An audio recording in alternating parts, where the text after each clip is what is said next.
자, 1절에 보시면 이제 먼저 다윗이 나단에게 이렇게 얘기를 합니다. 성전 짓겠습니다. 성전 짓겠습니다. 말을 좀 멋지게 표현했죠. 나는 백향목공이 있는데 하나님 언약궤는 휘장 아래에 있도다. 충청도 사람처럼 직접 말하지 않고 뺑 돌려서 참 그죠? 예. 형님 돈이 너무 필요해요. 돌려가지고 한 500만 원 어렵게 얘기를 하니까 97년도인가요? 98년도인가요? IMF 터지고 그럴 때 금모으기 할 때 막 그 얘기하면서 그때 어려웠지만 금 팔아서 돈이 있었는데 그때 빌리지 그랬어. 한참 들어가지고 상처받지 않게 거절한다고 막 하는데 그렇잖아요. 이렇게 말을 뺑뺑 돌려서 이렇게 멋지게 표현을 하는데 사실은 성전 짓겠다는 거 아니야, 그죠? 성전 짓겠다. 가만히 나단도 생각해 본 적이 없고 누구도 생각해 본 적이 없는데 다윗의 제안이 이 부분을 보자고요. 하나님 성전 짓겠다는 말 좋은 말이죠, 그죠? 그리고 백향 왕이 돼서 드디어 화려하고 아름다운 궁에 내 집을 마련하고 쉬는데 하나님의 언약궤는 초라해 보이는 거죠. 마음이 좀 아프다 그러겠죠. 우리 좋게 얘기하면 그렇잖아요. 나는 새 아파트 잘 지어진 데 입주했는데 우리 어머니는 시골에 감나무집 아래서 지금 계속 그러고 계시다. 그러면 좀 마음이 아프고 그럴 수 있잖아요. 근데 내가 누구예요? 왕이에요. 그러니까 당연히 좀 해드리고 싶은 거 그런 거 아니에요. 예전에 선전 문구에 그런 거 있잖아요. 여보 이번에 보일러 해드려야지 뭐 그런 게 있었잖아요. 시골에. 보일러가 문제가 아니라 하나님이시니까 집을 이렇게 뭔가 성전을 지어야 되지 않겠느냐.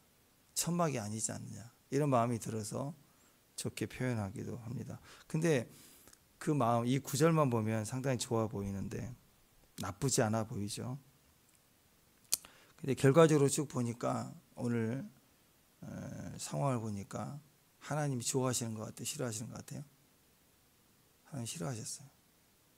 왜 싫어할까요? 그러니까 이런 거죠. 뭐 여러분의 자녀가 첫 알바해갖고 첫 월급 타가지고 이렇게 식사 사주고 그럴 때는 좀 막 마음이 그렇대요. 부모들이 괜찮다. 괜찮다. 근데 괜찮은 게 아니라 뭐 또 아깝기도 하고 또 괜히 짐지우는 것 같기도 하고 막 그런 마음도 있겠지만 그런 차원에서 이렇게 거절하는 게 아니라 하나님은 오늘 본문에서 우리가 기억해야 됩니다. 하나님은 다윗이 성전 짓겠다고 할 때 몹시 불쾌하셨어요. 몹시 싫어했어요. 그걸 오늘 1절에서 좀 느낄 수 있어야 돼요.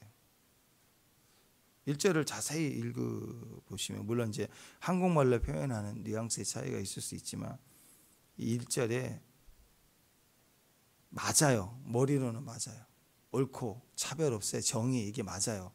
그런데 뭔가 임재 충만해서 기름짐이 흘러가듯이 사랑하면 뉘앙스가 있죠. 깊이 사랑하는 관계에서는 말 한마디로 딱딱딱 끝나지 않는다고. 거기는 뭔가 뉘앙스가 있어요. 향기가 터져 나와야 돼. 여운이 남아요. 근데 그게 없어요. 딱 떨어져 있는 행정명령 같은 거예요. 행정명령 같은 거. 오늘 이것을 여러분이 개인적으로 느낄 수 있었으면 좋겠어요. 무슨 말이냐? 오늘 지금 다윗의 배경을 보십시다. 여기까지 보세요. 자, 여기까지. 다윗은 왕이 됐습니다. 드디어 헤브론을 지나 이제 이스라엘 전체 왕이 되고 강력한 왕이 됐고 누구도 이길 수 없는 가장 큰 왕이 됐고 주변이 다 다윗에게 조공을 바치는 그런 큰 나라가 됐고 딱 한 가지 복귀를 찾아오지 않은 것. 그래서 이것까지 이제 힘이 생겼으니까. 근데 이 복귀를 찾아오는 마음이 늘 사모하는 마음 속에 나온 게 아니고 시작이 뭐였어요? 멋진 거였죠. 멋지게 섬기고 싶은 거예요. 그 마음에 승승장구해서 나는 뭐든지 할 수 있어. 나는 왕이야. 나는 힘이 있어. 나는 의욕이 넘쳐. 자신만만합니다. 뭐든지 할 수 있다. 이렇게 뭔가 붕 들뜬 상태예요. 하나님이 뒤에서 소망을 소원을 가지실 때 그분의 마음을 알았을 때 내가 순종해 드려야지라는 헌신이 있는 게 아니라 왕이 되고 나서 딱 조금 더 강하게 표현하면 나가 누구여? 나가 누구여? 나 다윗이여. 그러니까 이제 성전 짓겠어. 내가 지을 거야. 멋지게 해드릴 거야. 이런 거죠. 사실 아버님 집에 보일러 나들 해야지. 뭐 이 마음보다는 동네 사람들이 다 우러러 볼 만큼 멋진 집을 건축할 거야. 이런 어떤 거 보여드리는 그런 의지가 너무 강했다라는 거예요. 성전 짓겠다. 근데 나단도 그냥 별 생각이 없는 거예요. 그냥 딱 그 얘기하니까 좋지요. 그러니까 이제 일단 기도를 한 건 아니에요. 하나님께 음성을 주시는 것도 아니에요. 선지자의 입장에서도 얘기를 하는데 좋은 아이디어다, 좋은 생각이다. 하고 싶은데 해도 되겠다. 뭐 특별한 이거 거절의 의미가 없으니까 일단 받았어요. 성전 짓는다는 건 나쁜 거 아니니까. 그래서 2절에 보니까 마음이 있는 바를 다 행하소서. 왕이니까 당신이 하고 싶은 대로 해라. 그것은 무슨 성소수자를 위한 법을 제정하겠다. 그런 것도 아니잖아요. 딱 봤을 때 율법적으로 말씀에 걸려서 걸린 부분이 없다. 우리가 하나님 음성을 듣는데 제 첫 번째 기준이 뭐예요? 하나님 말씀이에요. 이걸 해야 되느냐 말아야 되느냐. 제일 기준이 말씀에 딱 알고 있는 우리가 기본적인 말씀에 이건 죄다 하는 뜻이 아니다는 것들 있죠. 빨간 신호등. 빨간 브레이크를 밟아야 될 상황이 걸리면 무조건 word예요. 하나님 말씀에 딱 비춰서 아니면 무조건 노해야 되는 거예요. 여기에 이제 걸러봤을 때 나단은 선지자지만 일단 첫 번째 기준이 하는 말씀의 기준으로 봤을 때 이건 아니구나, 이건 맞구나, 이게 없잖아요. 그러니까 걸리지 않으니까 왕이니까 당연히 하소서 이렇게 했단 말이에요. 그리고 나서 뭔가 불편하든 뭐하든 일단은 말씀에 걸림이 없으면 오케이 하고 지나가는 거예요. 그리고 나서 이제 집에 갔는데 하나님이 이건 별로 좋아하지 않으신 거예요. 하나님의 아이디어가 아닌 거예요. 근데 정확히 오늘 본문을 보면 하나님이 이것을 원하지 않으신 것뿐만 아니라 몹시 싫어했어요. 이것에 대해서. 그래서 이제 3절에 보면 이제 나단에게 나타납니다. 그러니까 나단도 뭔가 마음이 불편했으면 저녁에 가서 주님 제가 이렇게 대답은 했지만 뭔가 제 마음이 불편한데 왜 이렇게 불편할까요? 이게 2단계. 우리가 하나님 음성을 듣는데 첫 번째 정확한 말씀에 예스 노를 받아야 돼요. 근데 그게 정확하게 죄가 되지 않는 거면 일단 받아들이는 거예요. 또 아무리 좋아도 이게 하나님 말씀과 대치된다고 무조건 스탑을 해야 되는 거죠. 근데 그 과정에 말씀은 맞는데 뭔가 마음이 불편하면 두 번째 기도해야 돼요. 하나님, 저는 잘 모르겠습니다. 근데 왜 이 사건과 상황이 마음이 불편한지 좀 보여주세요. 이렇게 기도를 해야 돼요. 그럴 때 주님의 음성이 또 이 마음에 확인을 해주고 또 확인할 수 있는 상황도 알려줘요. 또 그런 사건이 벌어지면서 이거 아니구나, 이거 맞는구나 이렇게 알게 되는 거라고. 그 다음에 기도를 했는데도 사건이 방향이 안 될 때는 별로 그게 없으면 그냥 가는 거예요. 그럼 세 번째, 그 다음은 나의 영역을 벗어나요. 마음의 영역을 벗어나면 하나님이 환경을 여시든지 환경을 닫게 하시든지 또는 이렇게 꿈에 내가 생각하지 못할 때 꿈에 이렇게 탁 하나님이 개입하셔서 확인해 주시고 말씀을 주시는 경우로. 나단이 그랬던 것 같아요. 마음에 그렇게 나쁜 건 아니었던 것 같아요. 나단도 좋은 아이디어예요. 그 하나님 이제 법궤에 찾아왔으니 순서가 그랬잖아요. 법궤를 찾아왔고 예배가 시작이 됐고 백성들이 축복하고 다 사명을 갖고 퇴근길이 즐거워졌고 막 다 좋았잖아요. 이제 뭐예요? 이제 하나님의 성전을 지어야 되겠다. 자연스러운 과정인 거죠. 그래서 허락을 했습니다. 그랬더니 이게 하나님은 아니었던 것 같아요. 몹시 싫었던 거예요. 그래서 4절에 보니까 너는 내가 거할 집을 건축하지 말라. 정확하게 거절하십니다. 난 좀 불편하다, 힘들다, 그게 아니라 하지 마. 단호하게 거절하는 모습이 나옵니다. 자, 우리가 많이 이 부분을 알고 있죠. 하나님이 왜 성전 건축 거절을 하셨을까? 이거 우리 질문해 봐야 되겠죠. 또 늘 들었던 이야기가 답이 있기도 하지만 다윗은 할 수 있었어요. 할 수 있는 힘이 있어요. 그런데 하나님이 하지 말라.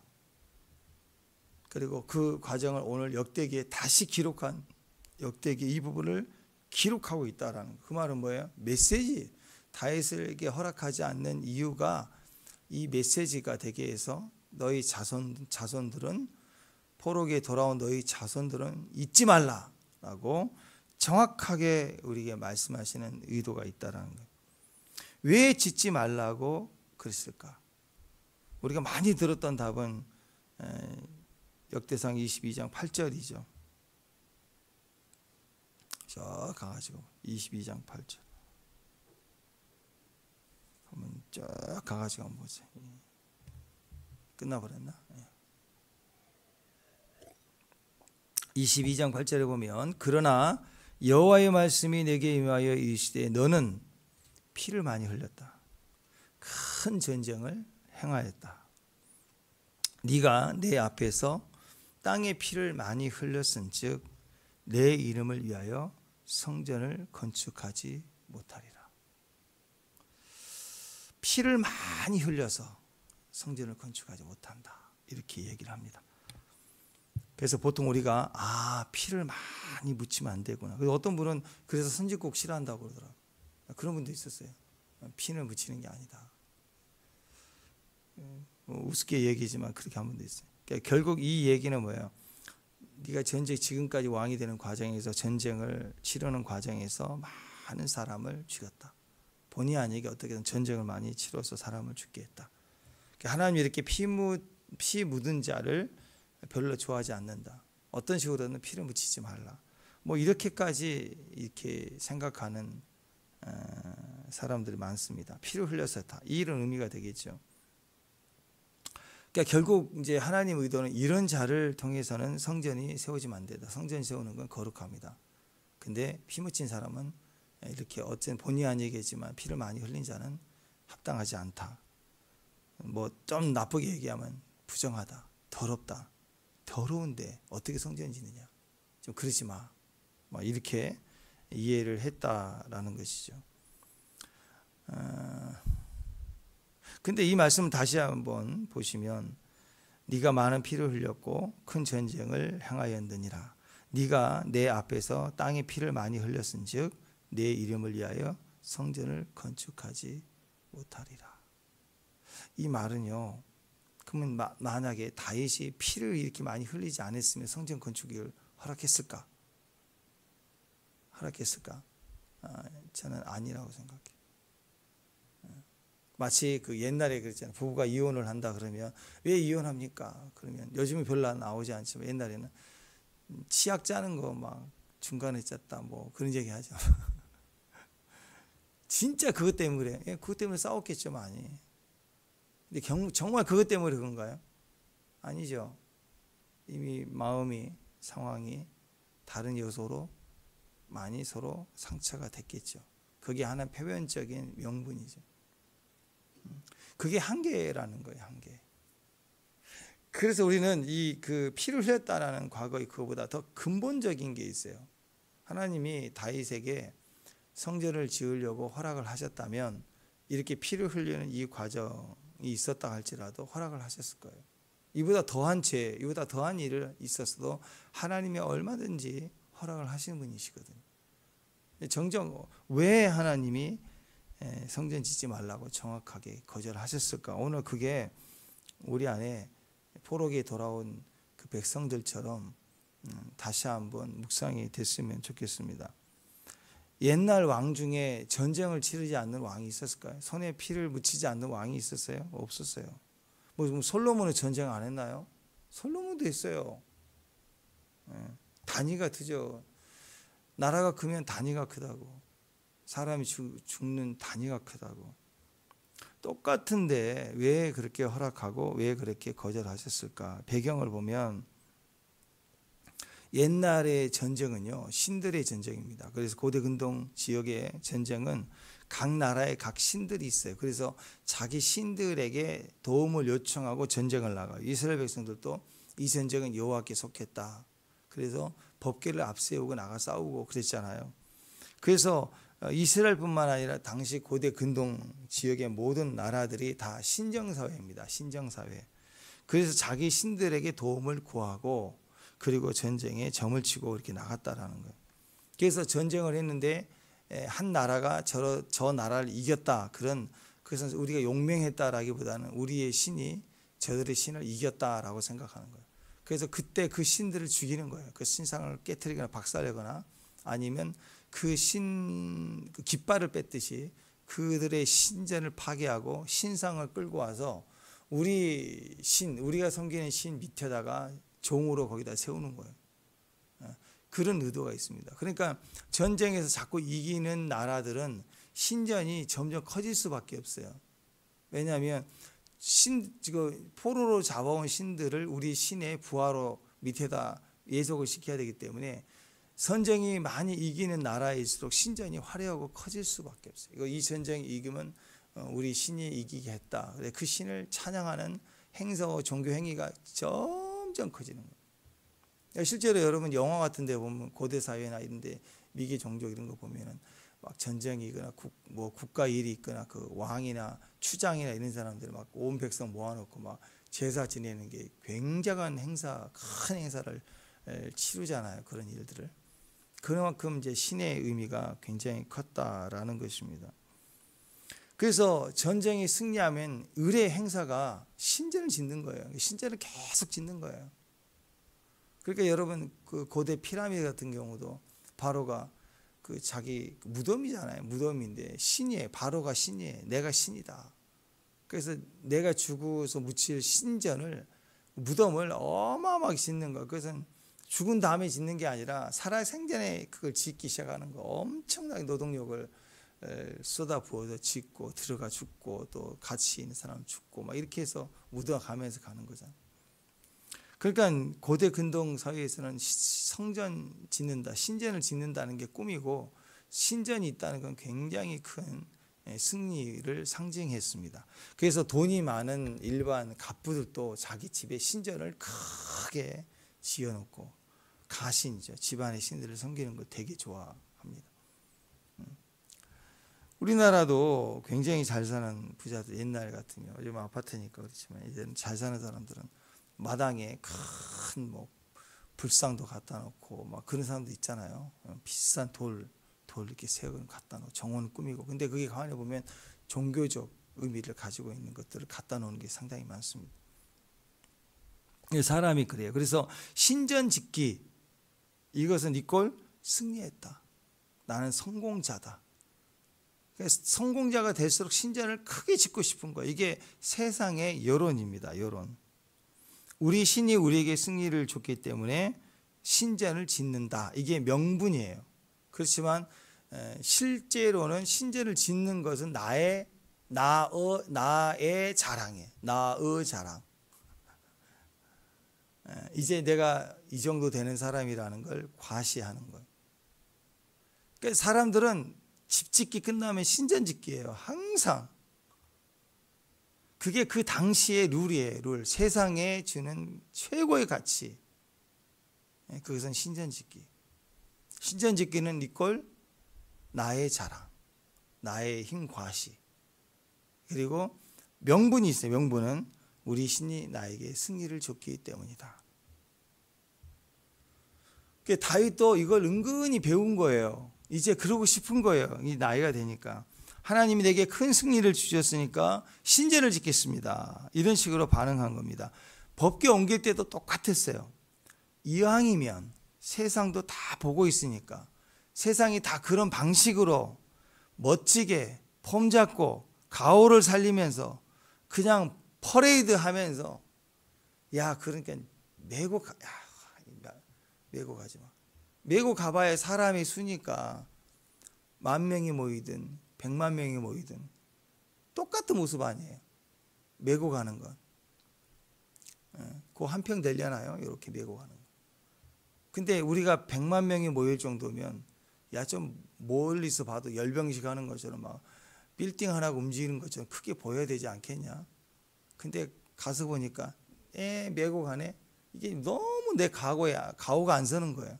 그러니까 어떻게 세상 방식처럼 야 수레다 싫어. 수레라는 의미가 미약과 그런 거 아니잖아요. 그렇죠? 크게 튼튼하게 막 엄청나게 큰 수레를 만들었을 거예요. 그리고 꽃장식, 먼 장식 앞에 뭐 의리벗게하게 다 해놨을 거라고. 법궤는 장식을 못하지만 수레를 만드는 순간 엄청난 퍼레이드의 상징을 부여할 수가 있게 되는 거예요. 거기다가 이제 가오 잡고 폼 잡고 왕이 드디어 모셔온다 행사를 하게 했다라는 것입니다. 그러니까 똑같이 세상 사람들이 자기를 과시하는 그 방법 그대로 법궤를 옮겨 올려다가 박살이 났잖아요. 이번에도 마찬가지예요. 또 그거 하고 싶은 거예요. 또 보이고 싶은 거예요. 그때 못한 그 막 욕망과 자랑함을 또 한번 하고 싶은 거예요. 또 잠잠해지니까. 권력의 끝은 몰라요. 여러분 우리가 그랬죠. 우리도 마찬가지입니다. 우리는 아직 혹시 여러분 돈이 100만 원 생기면 100만 원 의식이 생긴다 그랬죠. 오늘 1억이 생기면 이전에 없었던 1억의 의식이 생겨요. 내 안에. 그게 나를 어떻게 미혹할지 어떻게 나를 움직이게 할지 몰라요. 100억이 생기면 이전에 없었던 마음이 100억이 주는 의식이 내 안에 들어오면 이상한 행동을 하게 될 수 있어요. 사람은 그렇게 돼 있어요. 아직 거기까지 안 가봐서 그런 거예요. 화장실도 가기 전하고 가고 나오는 모습하고 틀리다고 그랬잖아요. 하물며 힘이 생기면 이상해집니다. 이상해져. 이 사람이 변질된 게 아니고요. 이전에 경험해 보지 못했던 이전에 내가 경험하지 못했다는 것은 내 조절이 안 되는 힘이 들어온 거예요. 그럴 때 내가 변질된 게 아니라 내가 달라지게 돼 있어요. 의식이 들어오면. 똑같아요. 내 안에 귀신이 들어오면 갑자기 귀신 의식이 생겨요. 내 안에 하나님이 들어오시면 하나님 의식이 생기는 거예요. 속성이 생기는 거예요. 하나님 속성이 이긴다? 귀신의 속성은 진다. 그렇게 가는 거 인생이에요. 그 길로 쭉쭉 가게 돼 있어요. 똑같이 하나님께서는 세상 방식으로 하나님 자신을 끌고 가는 걸 싫어하세요. 내가 하나님인데 하나님을 왜 세상 방식으로 앉혀놓고 우상 세계듯이 그 자리에 나를 세워놓고 하나님은 너무 싫은 거예요. 그걸 너무너무 싫은 거예요. 근데 법궤를 옮겨올 때도 그랬고 그때도 새 수레를 만들어 실어 옮기는 거 하나님 매우 싫어했어요. 너무 싫었으면 쳤잖아요. 마찬가지입니다. 성전 짓겠다고 하는데 하나님 너무 싫은 거예요. 너무 싫은 거예요. 왜? 나를 위해서 네가 나를 짓는 성전이 아니라 너 성공했다는 거 자랑하는 거지. 그게 보이는 거예요. 그러니까 시골 아버님이 보일러 놔드린다고 하면은 미안하면서 고마운데 그동안 내팽개에 있다가 집을 의리 번쩍하게 건축하겠다고 물어보지도 않고 실제로 그 집이 좋을 수도 있잖아요. 근데 왜 그 집을 굳이 부셔서 막 크게 짓겠대. 아니 어르신 두 분이 있는 시골집을 아들이 빌딩으로 지어놓으면 그거 좋아하겠어요? 그거 관리하고 그거 얼마나 힘들겠어요? 그런 거예요. 부모는 원하지 않은데 또 저 녀석이 또 저거 지어놓고 또 지 자랑하려고 그러는 거 봐. 이게 보인다면 화가 나는 거죠. 화가. 전혀 하나님은 원하지 않아요. 왜? 거기에는 다윗이 자기 자신의 성공으로 가득 차 있는 행동이 하나님은 일도 생각하지 않는. 그 예전에 그 실버타운 계시는 거 거기 들어가는 보증금이 예전에 3억에 월 200인가 300인가 들어가야 되는데. 그러니까 그 인터뷰하는 거 보니까 사람들이 우리 아들 여기 다 편하게 지내. 거기 병원도 있고 거기 친구도 있고 다 수업도 있고 해주니까 너무 좋잖아요. 겉은 좋아. 자랑도 되고 여기 참 좋다고. 근데 계속 인터뷰를 하니까 자식을 욕하는 거예요. 나 여기다 가다 놨다. 내가 다 돈 물려줬더니 날 여기다 가다 놨다. 막 화를 내는 거예요. 그러니까 부모가 원하지 않는 거예요. 원하지 않는데. 그리고 이런 데 모셔놨다고 자기 자랑하겠지. 그렇게 인터뷰를 하는 걸 제가 들었어요. 이와 비슷할 것 같아요. 이제 피를 많이 흘렸다. 이것을 해석을 바르게 해야 됩니다. 전쟁을 많이 치른 사람이다. 그 말은 피를 흘렸기 때문이다. 그 말은 하나님이 성전을 짓는데 피를 많이 흘렸기 때문에 너는 부정하니까 안 돼. 그런 의도가 아니고요. 피를 흘렸다는 것은 전쟁을 많이 나갔다는 거잖아요. 전쟁을 많이 나갔는데 지금도 살아있다는 것은 이 사람은 승리자예요. 다윗은 많은 승리를 했다는 거예요. 많은 성공자예요. 정상까지 가본 사람이에요. 자기로 가득 찼다는 거예요. 그러니까 너 안 된다. 그 소리예요. 피를 흘렸기 때문에 전쟁에 많이 참여해 사람을 죽였기 때문에 너는 성전 짓는 건 아닌 것 같아. 그렇게 하나님 말씀하시는 의도가 아니라 피를 흘렸다는 것, 전쟁에 나갔다는 그만큼 네가 성공했는데 지금까지 세상에서 최고로 성공한 자가 됐다. 너는 너로 가득 차 있구나. 그러니까 너는 나를 지으면 안 돼. 맞아요, 여러분. 비록 피를 많이 흘렸다 할지라도 어쩔 수 없는 상황이고 또 그런 상황에서 실제로 죄를 지었다 할지라도 예수님은 현장에서 가늠한 여인에게도 다시는 죄 짓지 말라. 너를 정죄치 않는다고 기회를 주고 용서를 줬잖아요. 7 귀신 들렸던 막달라 마리아도 하나님이 그 옥합의 향기를 받으면서 기념하라 하셨잖아요. 뭘 제한하시겠어요? 중심이 사랑이며 뭘 제한하시겠어요? 근데 자기로 시퍼렇게 살아있는 사람이라면 다윗이라도 야 그만해. 이제 그만해. 하지마. 그게 너는 피를 많이 흘렸어. 그 말은 네 과거는 부정했다. 여러분 하나님은 절대로 과거의 이유 때문에 우리를 발목 잡지 않으세요. 그분 용서해 주시는 거예요. 과거의 피를 흘린 것으로 너를 제한하겠다가 아니라 너는 과거의 피로 흘렸다는 그 개념은 너는 성공자예요. 지금 너는 성공자야. 성공으로 너로 가득 차 있는 그 모습으로는 너는 나를 짓지 못해. 지금 그 얘기를 하고 있는 거예요. 그러니까 뒤집어서 얘기하면 과거에 엄청난 하나님의 희생과 헌신이 있었다 할지라도 지금 너가 성공으로 가득 차 있는 기드온이 그랬죠. 에봇이나 만들고 있고 지 자식 막 세우는 일만 하고 있고 그럼 과거에 아무리 용맹하고 하나님이 인정했다 할지라도 지금은 쓰임받지 못하는 거예요. 반대로 과거에 아무리 죄를 짓고 어떠한 죄를 짓고 정말 그렇게 살아왔다 할지라도 주님을 믿고 영접하고 변화받으면 하나님이 그를 지금 쓰시는 거예요. 하나님 일에 얼마든지 사용할 수 있다는. 그러니까 법궤 옮겨올 때도 살짝 보였던 그 기질이 안 바뀌어 있는 거예요. 돌아보면 그래요. 법궤 옮겨올 때 우사가 죽임을 당하고 무서워서 법궤를 모시고 어버이되던 집에 놔버리고 모셔오지 못하고 돌아와 있을 때 그 3개월 동안 오베데돔의 복이 임하는 소문을 듣고 시기야에 찾으러 왔잖아요. 근데 그 사이에 자기가 실수했다는 회개를 했나요? 안 했어요. 방법만 찾은 거예요. 옛날식으로 하면 되는구나. 우리가 그때 메고 오지 아니하였도다. 그러면서 메고 오자 하고 찾으러 간 거예요. 그러니까 그 기질이 아직 안 다뤄진 거예요. 내가 아직 살아있는 상태에서 방법만 하나님께 맞춰준 거예요. 그러니까 받아주시긴 해요. 하나님이. 하나님 본 마음은 그게 아니에요. 그러더니 이제는 더 크게 하네. 더 크게 하나님 성전을 짓겠다고 자기의 과시욕을 보이기 시작했다. 성전을 네가 짓지 못한다라고 얘기하시는 것은 과거에 지었던 피 흘림으로 인한 부정함이 이제는 그 자격이 아니다라고 얘기를 하는 게 아니라는 거예요.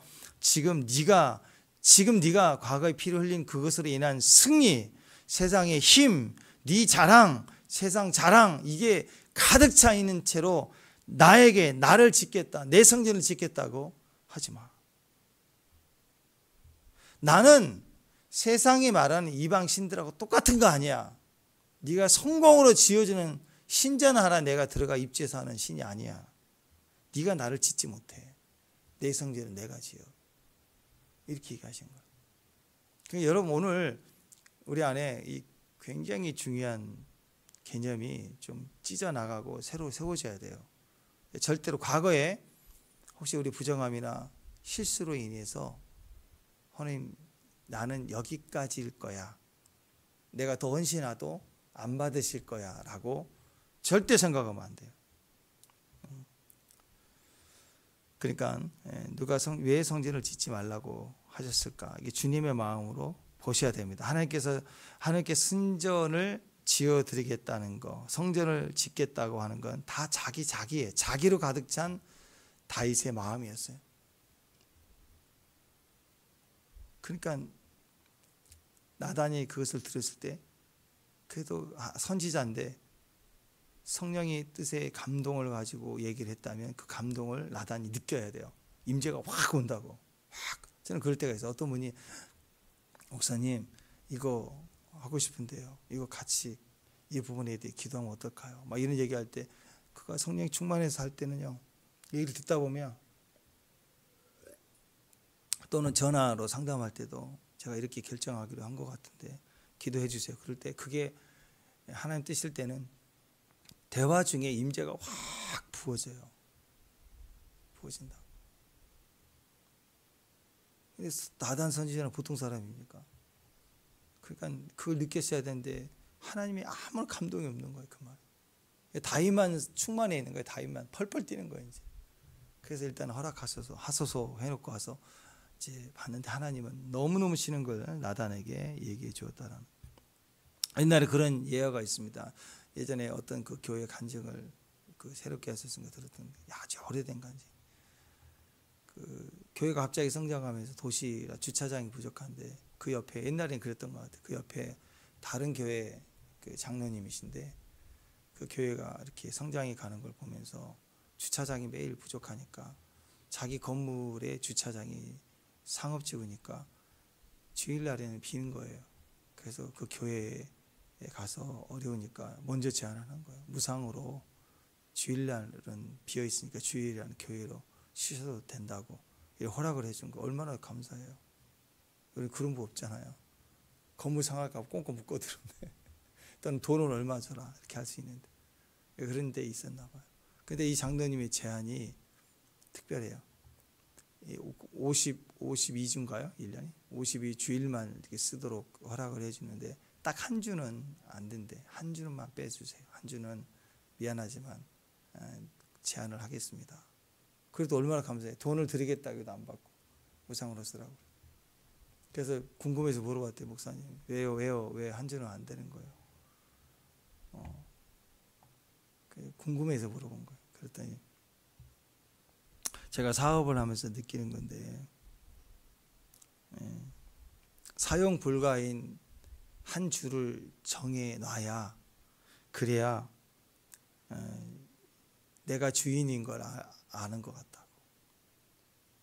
사람들에게 호의를 베풀 때 계속 주면 권리인 줄 알고 막 달라고 막. 실제로 대형 교회들은 주중에 많이 비잖아요. 큰 교회 주차장 오픈 많이 하거든요. 그 부탁을 내내 하는 거예요.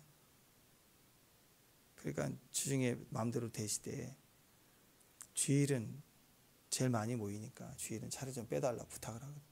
그래도 고맙잖아요. 주차난 없을 때 막 되니까. 근데 뺄까요 안 뺄까요? 안 빼요. 그리고 화를 내요. 무슨 교회가 그러냐고 따져요. 사람이 그래서 이분도 사업을 하면서 사람 관계에서 그걸 느꼈나 봐요. 호의를 베풀고 도움을 주고 동행을 해도 가족끼리 사업을 동업을 해도 기준을 제한을 반드시 줘서 내가 먼저 시작한 사람 또 주권이 있는 사람 있죠. 사업을 해도 그 라인을 지켜가는 것이 서로에게 유익이 된다는 거예요. 저는 그렇다고 생각해요. 주일날 왜 지켜야 되는가? 하나님이심을 내가 인정해 드리는 거예요. 내 마음대로 설치면 안 돼요. 시간의 주인은 하나님이시죠. 11조는 그거예요. 물질의 주인은 하나님이라는 걸 철저하게 인정해요. 그게 나를 지켜주는 거예요. 그런 의도에서 했다라는 거예요. 주일날 텅텅 비는데도 이유가 없는데도 한 주를 제한하는 것을 통해서 아, 저 주차장의 주인은 우리 것이 하나님 겁니다. 그래 놓고는 하나님 것이니까 너 내놔야 돼. 요구하면 안 돼요. 하나님 것이지만 하나님 것입니다 하면서 내 것처럼 요구를 하면 안 되겠죠. 그 인정해주고 그분의 헌신을 인정해주는 거.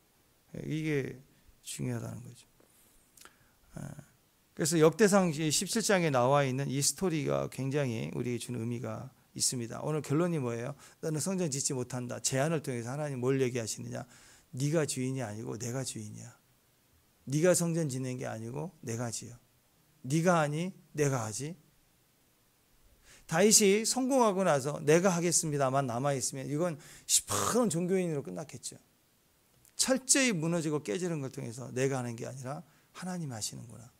오늘 시작, 한 주간의 모든 일의 시작 누가 하세요? 하나님이 하시는 거예요. 내가 아니에요. 하나님이. 네가 나를 위해 집 지어준다고? 네 자랑하겠다고? 아니야. 내가 해야 내 자랑이야. 하나님은 과연 누가 나의 성전을 지어줄까? 거기에 관심이 1도 없어요. 누가 나를 위한 헌신을 할 것인가? 관심이 1도 없어요. 그러니까 헌신하려고 노력하지 마세요. 하나님 어디 관심이 있냐면 누가 주인인지를 아는 자가 누구냐. 그러니까 허다한 무슨 기름을 강수를 천천의 만만에 항소를 드릴까? 그걸 하나님이 원하시는 게 아니고 과거의 두렙돈처럼 옥합을 깨트린 여인처럼 주님이 나의 주인이 되십니다. 누가 주인이냐에 대한 철저한 고백을 더 듣고 싶으신 거예요. 그것을 받으시는 거예요. 그 모습에서의 헌신을 찬양, 기도 한마디 한마디 또 몸의 헌신 모든 것 기도와 예배와 선교 이 헌신의 것들을 받으신다라는 거예요. 그러니까 뭘 엄청나게 해내려고 하지 말고 먼저 이 행동이 이 헌신이 나냐 내 성공의 과시냐 하나님이냐 하나님 위한 것이냐를 철저히 생각해야 돼요. 그러면 어떻게 돼야 될까요? 하나님이 정말 주인인 걸 그리고 다윗이 1절에 얘기했던 것처럼 하나님에 대한 진짜 100%의 내 성공의 반영이 아니라 하나님이었다면 어떻게 했을까요? 저는 다윗이 평소에 다윗 같으면 매일매일 울며 기도하며 하나님께 하나님이 집을 지어드리지 못한 마음이 아파 회개하고 기도하는 자기 나그네 삶을 살았잖아요. 법궤가 나그네를 살았다고 나그네 삶을 이제 돌아왔잖아요. 자기는 백향국에 있는데 이 하나님의 성전은 서막에 있으니 너무 마음이 아플 거 아니. 그러면 늘 소망을 가지고 기도하고 눈물을 흘리고 그랬을 거라고 생각해요. 그러면 하나님이 나타나서 말씀하시기도 하겠지만 그 전에 나단이 알아차렸겠죠. 주변이 다 알아차려요. 그가 얼마나 성전에 진심인지 안다고 주변이 다 안다. 그때 하나님 말씀해 주지 않았을까요? 근데 그게 없었다는 거예요. 먼저 자기가 치고 나갔어요. 겉으로 좋았지만 속으로는 자기로 강했다라는 거예요. 성전 지어 드려도 될까요? 성전을 짓고 싶습니다. 내 마음의 소원입니다. 하고 기도로 나옴이 부족했다라는 것입니다. 그러니까 7절, 8절, 9절, 10절, 11절 계속 쭉 보세요. 7절에 내가 너를 주권자로 삼아줄 거다. 8절 너를 존귀한 자로 만들어줄 거다. 한 곳을 지어줄 거다. 또 나라를 견고하게 해줄 거다. 네 아들이 건축할 거다. 이건 다 뭐예요? 성전에 생각 떼고 내가 해준다 뭐야? 주권은 내가 하나님이야. 내가 할 거야. 네가 아니라 내가 할 거야. 네 자손 성전 짓는 거 네 주권, 네 나라 다 내가 하는 거야. 내가 네가 아니야. 네 성공 아무것도 아니야. 그걸 뒤집어서 축복해 주고 계시다고. 그러니까 우리 축복을 받을수록 우리는 뭐가 커져야 돼? 내 성공담이 커질 게 아니라 축복이 크게 받을수록 주권이 하나님, 모든 게 하나님이시다. 하나님이 주인이시다라는 의식이 커야 되는 거예요. 아멘. 네 손에 피를 많이 흘렸구나. 그러면 너는 안 된다. 그 말은 어떤 성공자의 손을 보니까 엄청 부러뜨어가지고 뼈가 막 상해 있고 깨져 있고 왜 험악하게 살아왔어요. 그렇게 고생하며 남들보다 2배, 3배 뛰었기 때문에 지금 성공했다고. 그래서 안 된다라고 얘기하는 거예요. 험악하게 살았으니까 금수저가 아니었기 때문에 기업 총수의 손자 자손이 아니었기 때문에 아니 그 얘기 아니죠. 너는 너로 가득 차 있구나. 우리가 지금도 마찬가지입니다. 모든 주권이 하나님이심을 우리가 믿었으면 좋겠습니다. 성전 지어드리겠습니다. 그 말보다 하나님이 나의 주인이 되십니다. 내가 아무리 성공해도 주님이십니다. 엎드리겠습니다. 종이 듣겠습니다. 하나님을 주인으로 삼을 수 있는, 들을 수 있는, 내가 하는 게 아니고 주님이 하시는 모든 게 다 은혜로 되는 믿음의 큰 종들이 되어지시기를 주님의 이름으로 축원합니다. 그렇기 때문에 이제 요거 논리가 깨졌죠. 우리가 흔히 알고 있는 전설적인 이야기. 하나님의 성전을 지으면, 건축을 하면 자손들이 다 복받는다. 그죠? 막 성전 건축에 목매해서 막 헌신해서 막 쏟아부어서 교회를 크게 지으면 그때 헌신한 사람들은 머릿돌에다 막 쓰잖아요. 막 권사님, 장로님부터 몇 월 며칠 팍팍 하고 여기 이름 남겨야 돼. 막 벽돌 한 장이라도 해야 된다고. 솔직히 죄송합니다. 사기친 거예요. 하나님 성전 그게 성전이 아니에요. 그렇게 가는 게. 그렇게 해서 정말 성전 건축과 같은 의미가 되는 경우도 있었겠죠. 근데 그 결과는 그 교회의 브랜드를 만들어내고 그 교회의 힘만 자랑이 됐다면 생각해 봐야 돼. 그러니까 진짜는 뭐냐? 우리가 어떤 헌신 이후에 나로 가득 차게 된 헌신은 잘못된 거예요. 내가 드러나 있으면 안 돼. 시작부터 나를 빼내야 돼. 힘 빼내야 돼. 하나님은 이렇게 성전을 다윗이 짓게 하고 그 속에서 화려한 예배를 드리는 그 예배를 받기보다 오히려 다윗이 도망자의 삶으로 막 놀란 굴 속에 들어갔다 나오면서 3일 만에 나와서 오 주여 내 마음이 확장되고 싸우니 막 그 찬양 예배를 다니면 더 기뻐하셨을 거라. 그러니까 여러분 내가 나로 가득 차 있는 건 빼내야 됩니다. 아멘. 네. 오직 주님으로 가득 차 있는 사람, 하나님을 가득 차 있는 사람. 우리가 우리 교회를 건축으로 막 엄청나게 해가지고 우리의 의식으로 가득 차 있다면 그건 종교가 될 수 있어요. 초라해 보여도 이곳에 영광이 가득 차 있다면 그게 축복이 되는 거예요. 우리 자신부터 하나님이 계시게 하고, 우리 교회에 하나님 계시게 하고, 여러분 가정에 하나님 계시게 하고, 여러분 모두 만남 속에 하나님이 계시게 하는, 오직 그분이 나의 주인이심을 고백할 수 있는. 그리고 성전 건축 끝났죠. 이미 우리가 성전 건축이 됐습니다. 그래서 또 성전의 가장 아름다움은 건물, 건축, 인테리어가 아니라 뭐예요? 사람이라고 그랬죠. 영광이 임하면 누가 이 교회 인테리어를 보고 악기를 보고 이런 거 시스템을 보겠어요. 이 영광이 임재에 다 누워 있을 텐데. 영광이 가득한 곳. 그랬으면 좋겠어요. 하나님을 바라보고 오늘 주님이 우리 유일한 주인 되심을 믿고 가는 귀한 저와 여러분 되시기를 바랍니다. 기도하겠습니다. 하나님 감사합니다. 오직 예수만이, 또 하나님 당신만이 우리의 주인임을 고백합니다. 은혜로 우리에게 주신 우리 삶에 오늘 또 복되게 하심을 감사합니다. 그 안에 주를 섬기는 기쁨이 되게 하옵소서. 오늘 또 저희를 인도해 주옵소서. 예수님 이름으로 기도합니다.